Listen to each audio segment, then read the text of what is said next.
बुद्ध के पावन हाथों से यदि ये विधि होगी तो धन्य हो जाएंगे हम। महाराज, बुद्ध आ गए।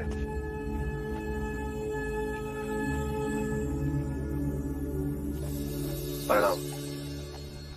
एक विनती है आपसे। कहिए राजन। पिछले कई दिनों से मेरे स्वप्न में मेरे पिताश्री आ रहे हैं।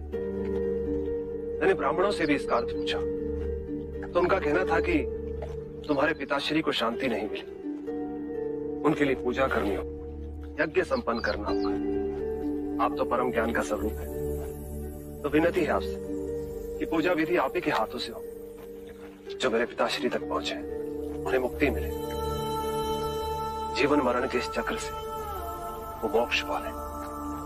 अवश्य राजन। आप मिट्टी के 2 घड़े मंगवाइए, एक में घी भरवाइए और एक घड़े में कंकड़ पत्थर भरवाइए, और उन दोनों घड़ों के मुंह कपड़े से बंधवा दीजिए और उन्हें लेकर नदी के तट पर आइए। मैं वहीं आपकी प्रतीक्षा करूंगा। मैं भी इसका प्रबंध करता हूं महाराज।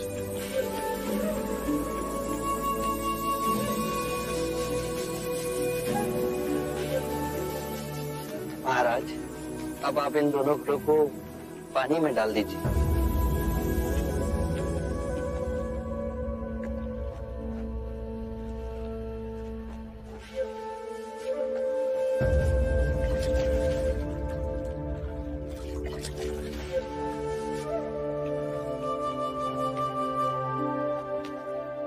महाराज, अब इन दोनों घड़ों को आप तोड़ दीजिए।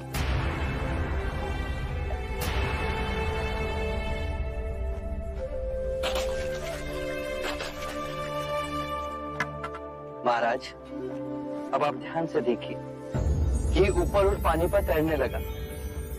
अब बताइए, मेरे या किसी और के पूजा पाठ करने से क्या ये घी नीचे बैठ सकता है? असंभव। ये तो घी का स्वभाव ही नहीं। सत्य कहा आपने। उसी प्रकार किसी भी पूजा पाठ, विधि विधान, कर्म कांड के द्वारा पानी के अंदर डूबे हुए कंकड़ पत्थर क्या ऊपर आ तैर सकते हैं? नहीं बुद्ध, ये तो प्रकृति के नियम के विरुद्ध है।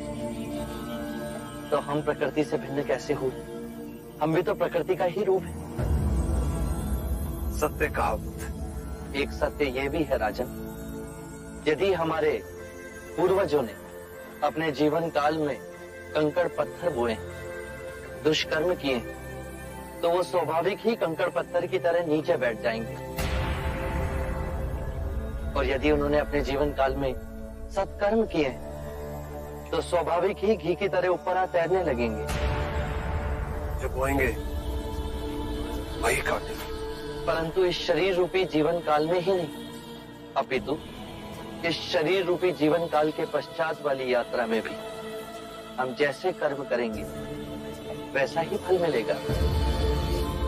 अब बताइए, इस प्रकृति के नियम को कोई पूजा पाठ, कर्म कांड, विधि विधान, यज्ञ हवन मिटा सकता है? राजन, मैं भी इसको नहीं बदल सकता। केवल अच्छे कर्म ही मनुष्य की मुक्ति का द्वार खोलेंगे। ये कैसी तलवार है आपके हाथ में, जो एक क्षण में सारे झूठ काट केवल ज्ञान को प्रकाशित करती है? ना जाने कितने जन्मों और भटकता में यदि आपकी कृपा ना होती, इस एक क्षण में आपने अपनी अदृश्य तलवार से मेरे अहंकार का सर भी काट दिया। धन्य है प्रभु।